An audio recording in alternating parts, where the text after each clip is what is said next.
I'm gonna do my squishy collection really quick. BT Dubs is least favorite to my most favorite.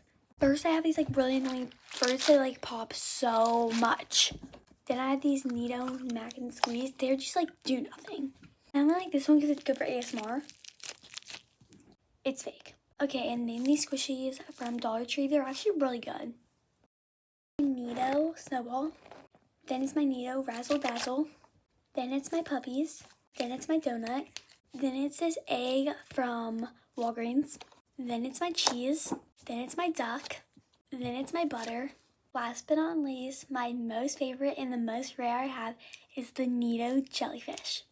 I have more in my book bag. If you guys want me to rank those in my book bag that I bring to school, just let me know. Bye, guys.